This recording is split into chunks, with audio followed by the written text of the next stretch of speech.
How is everybody? Having a good time? So we're down to our final two speakers. In about 25 minutes, we're going to be joined on stage by the fantastic President of Portugal. But before then, we've got somebody pretty special. Over the past 3 years, our next speaker's actions against Google, Apple, and Facebook, among others, have helped shape the future of technology. And in September of this year, she is bestowed with vast new powers and appointed to an unprecedented second term as the EU's Competitions Commissioner, while also overseeing EU digital policy as Executive Vice President. She's arguably one of the most influential women in technology today. Now armed with those vast new powers, she is here to tell us about the task that still lies ahead. In conversation with Laurie Siegel, please give a huge Web Summit welcome to Margrethe VESTAGER. A lot of you mentioned small and medium-sized businesses. These are businesses who pay their taxes.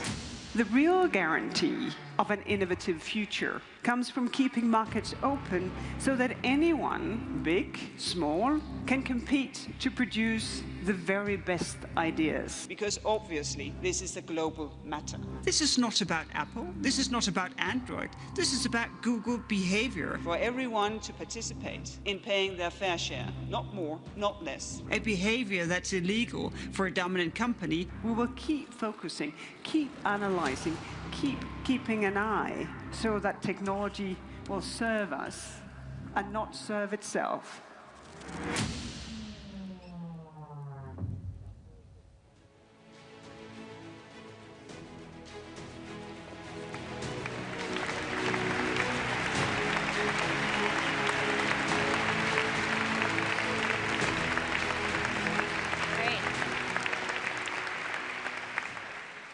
It's super exciting to be here with you. What an extraordinary time to have the role that you have.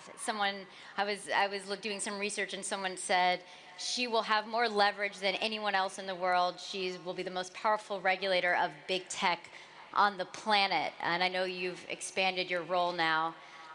How are you feeling about it? Let's do the emotions first. Like, how does this feel?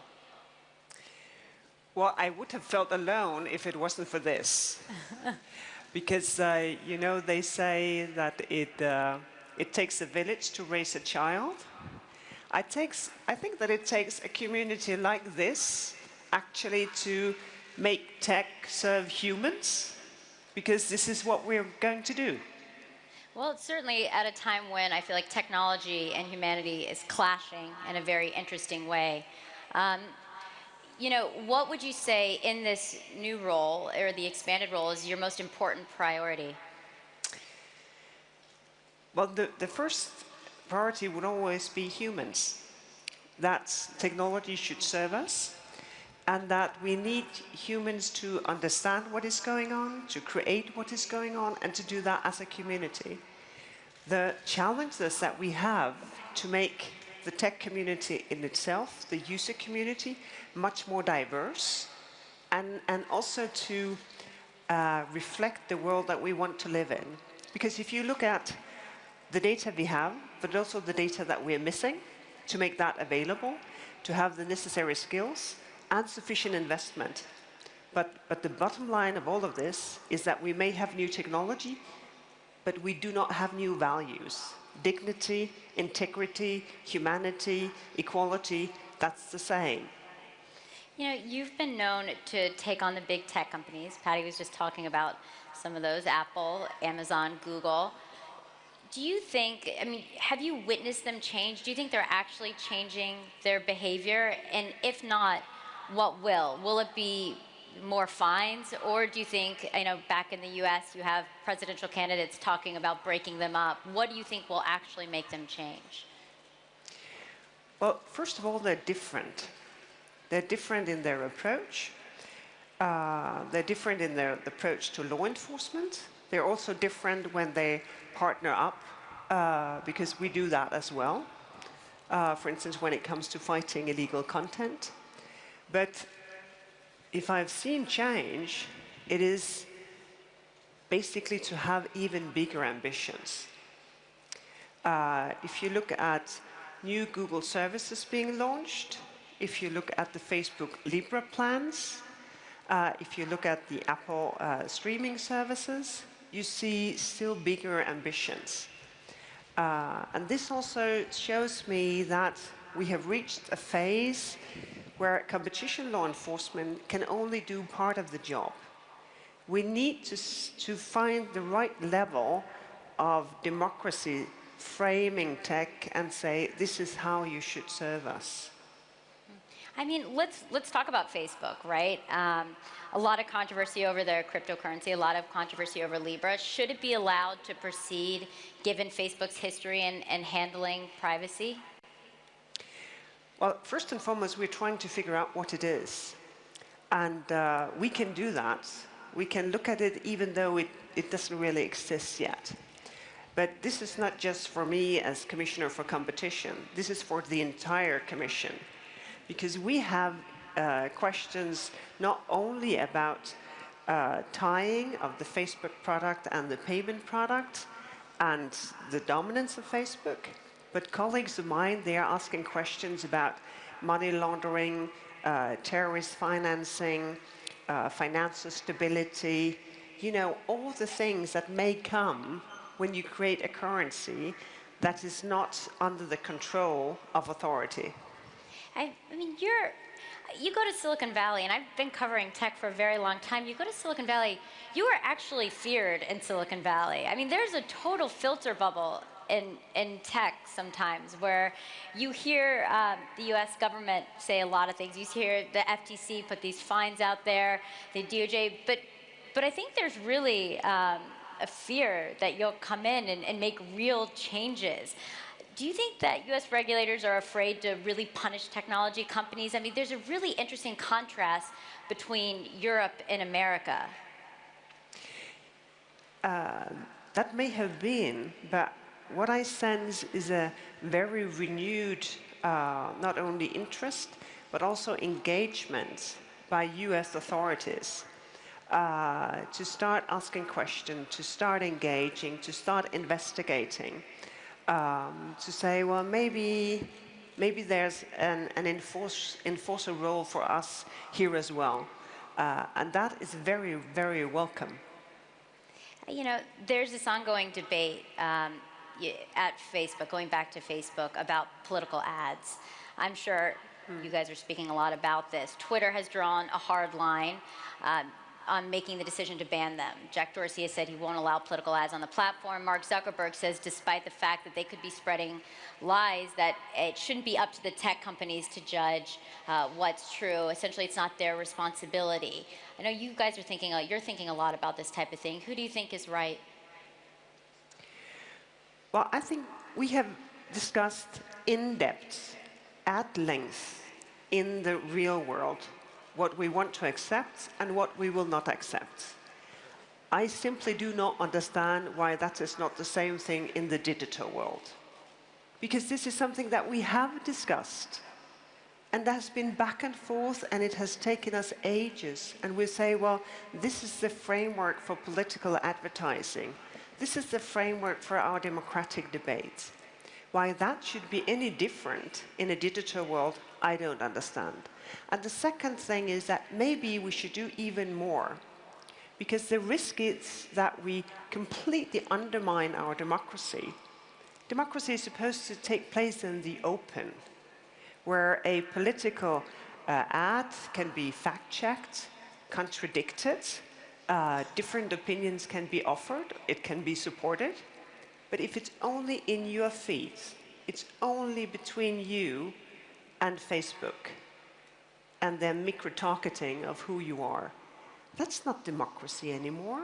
That is just privatized de facto manipulation of who you're going to vote for. And democracy is supposed to take place in the open. So what, I mean, since people listen to you in Silicon Valley, what would be your message to Mark Zuckerberg? Well, I, of course, listen very, very closely when Mark Zuckerberg gives evidence in hearings in the US Democracy Senate or Congress committees. what is inspiring is not just what you say, it's also what you do. He's an amazing creator of an amazing company, and if he himself put action behind his words, we would see change rapidly, and that would be very welcome. Well, what kind of action? When you see other companies, they say, as you mentioned, Twitter, we will not have political advertising. That, of course, is not the end of that story, because you may still have bots and troll farms and all of that. But it's an important step forward where the company shows, well, these are our values. This is what we believe in. We are not just a neutral sort of stream of whatever comes here. We have values here. And I'm not the CEO of Facebook. I'm not to judge. But I think the time has come where they should also put action behind their words. Part of your new role will be setting the agenda for regulations regarding artificial intelligence. And we are most certainly heading towards a future where biased AI could certainly have detrimental implications for humanity. How will you see your role to regulate that? What kind of regulations do you see putting into place around that? Well, it's very tricky.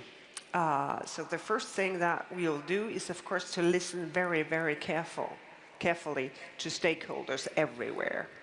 But we'll also try to listen fast, because as we're speaking, AI is developing, and that is wonderful, because I see no limits as to how artificial intelligence can support what we want to do as humans.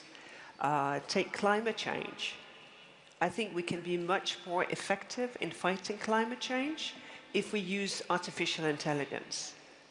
I think we can spare people for, awful, stressful waiting time between having been examined by a doctor and having the result of that examination, and maybe also more precise results in doing that. So I think the benefits of using artificial intelligence, they are with no limits. But we need to get in control of sort of the cornerstones so that we can trust it, that it has human oversight, and very importantly, that it doesn't have bias. Because if we accept bias, then we basically just take the world we have right now and we set it in stone. I was recently speaking to someone who runs the Center for Humane Technology, and he was talking about the AI recommendation models that are being built by Google and Facebook and Twitter, and he was saying, Lori, these companies know more about us than our doctors and our lawyers, our priest confessionals combined. And he says, which means he thinks they should be treated as fiduciary. They should, if they're not acting in our best interest, then we should have class action lawsuits. And that's the way we should start protecting ourselves in the future. So is that something you think about? I mean, are you considering any types of laws or regulations that would make platforms more accountable for what's on their platform? This is part of my mission letter. The president-elect has asked me to take charge of exactly this discussion and figure out if we will push for new legislation to make people more responsible. But there are more ways to deal with what you're referring to, because one thing is that we have, you could call it sort of digital citizens' rights, the GDPR, but that doesn't solve the question of how much data can be collected about you. And we also need better protection and better tools to protect ourselves from leaving a trace everywhere we go. Because otherwise, I don't think that we're ready to be, naked, without a gadget, without our phones, without the things that we like. But maybe we would like to be much more able to choose what kind of trace we would leave behind. And that side of the equation will have to be part of the discussion as well. How can we be better protected from leaving that trace of data that allows companies to know so much more about any one of us that we might even realize ourselves. So how can we? I mean, what does that actually look like? I think a lot of people are frustrated at this point. I remember interviewing Zuckerberg during Cambridge Analytica, and it was unbelievable how little we knew about what was happening. So, you know, you in this seat, what does that look like? Well, first of all, I myself am very happy that I have digital rights. My problem is that I find it very difficult to enforce them. The only real result of me reading terms and conditions is that I get myself distracted from wanting to read the article that wanted me to tap terms and conditions. So we need that to be understandable so they know what we're dealing with. And we need software and services that will enable us not to leave the same kind of trace as we would otherwise do. But, you know, I'm a kind of a liberal. I really hope that the market will also help us here, because it's not just for politicians to deal with this. It is in an interaction with the market that we can find solutions. Because one of the main challenges in dealing with AI is, of course, that there is a risk that we will regulate for yesterday, and then it's worth nothing. At what point do you think the big tech companies should be broken up? I know you said that this is the last thing in the toolbox, or this isn't what you're thinking of first, but at what point would you advocate for companies like Facebook, Google to be broken up? But two different perspectives. First, from a competition point of view, you would have to do something where breaking up the company was the only solution to the illegal behavior, to the damage that you have provoked. And we don't have that kind of case right now. I will never exclude that that could happen, but so far we don't have a problem that big that breaking up a company would be the solution. Second perspective is, of course, sort of the size in itself. But the problem in that debate is that the people advocating it don't have a model as to how to do this. And if you know this story about an antique kind of creature, when you chopped out one head, I think 1, 2, or 7 came up. So there is a risk that you do not solve the problem. You just have many more problems, and you don't have a way of at least trying to control it. So I'm much more sort of in the line of thinking that you should say that when you become that big, you get a special responsibility, because you are de facto the rule setter in the market that you own. And we could be much more precise about what that then entails, because otherwise there's a risk that the many, many, many interesting companies, they have no chance of competing. You were recently talking about your plans to act against companies dodging tax obligations in countries where their users live, and you know they have lots of user data, but they don't exactly make it clear how that data is monetized. And you said something that I thought was really interesting. You said, one of the things I've learned is that it is not you searching Google, it is Google searching you. What did you mean by that? Well, it's if there is an imbalance between what you get and what you pay, then very often you're the product.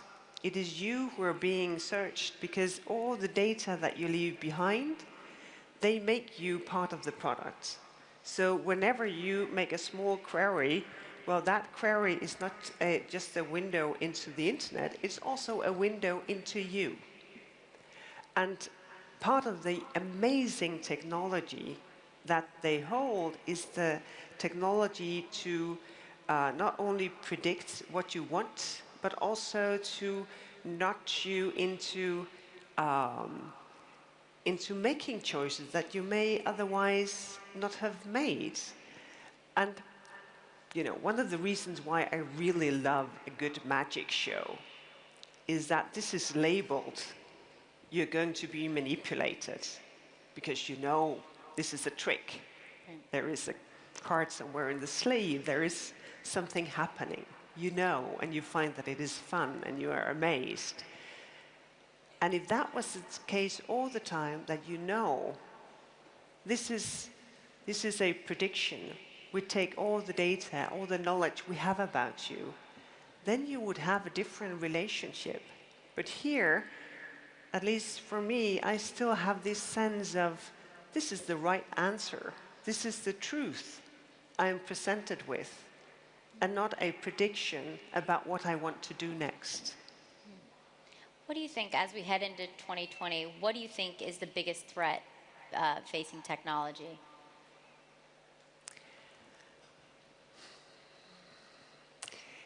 If technology gets self-consumed and not open to the many, many, many people who have great ideas.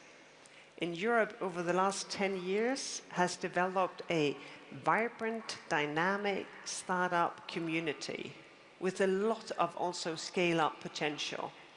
You see small startup, you see the giant businesses, you see how there is an appetite to use digital technologies for all kinds of different things.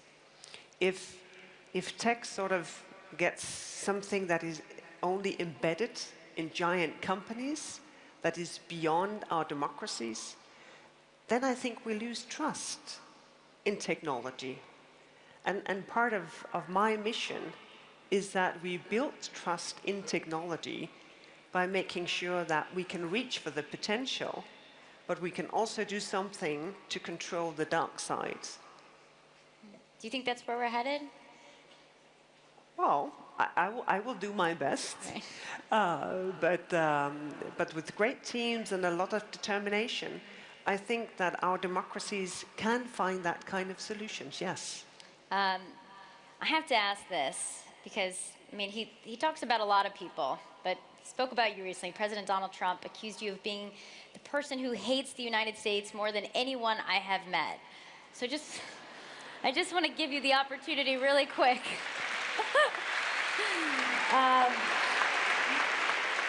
What would be your response to the President of the United States? Well, then he can only meet people that really love the US. Okay. You know, so going off of that, you have Donald Trump saying you hate the U.S. You've got Tim Cook saying the judgment against Apple was total political crap. You're just like this person who ruffles feathers left and right. Some of the most powerful companies and people in the world. I'd just be curious, like, where does this come from? Where does this drive come from? I know you grew up in a very religious family.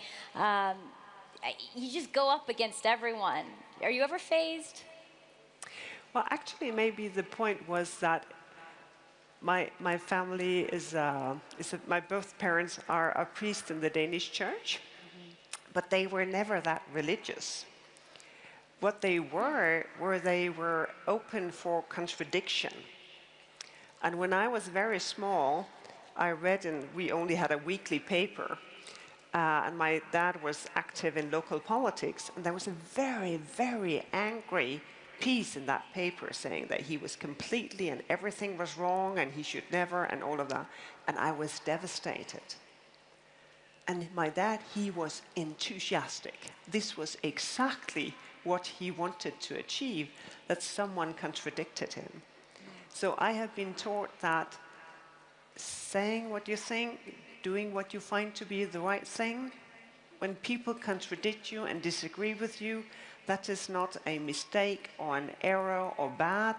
This is the way the world is. So you should be able to stand there and do what you find to be the right thing.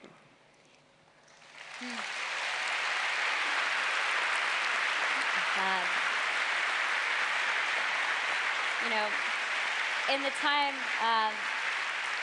I started covering startups back in 2009, and man, was I an optimist, right? I remember covering companies when they were just coming up, and things got really complicated. And I think there's a lot of people are really wondering about this time. Are we going to come out of this, and is tech good or bad?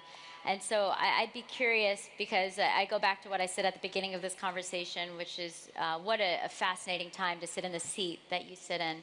Are you an optimist? Do you think we come out of this? Does big tech win back trust? Well, yes, I am an optimist, but this is because I think that it's a moral obligation.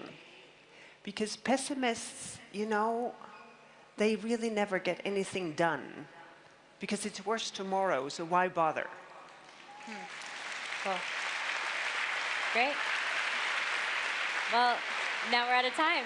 So I think that's a good way to end. Thank you so much. Well, it was a pleasure being here with you. Great. Thank you Thank very, you very guys. much. Thank you guys so much. Thank you.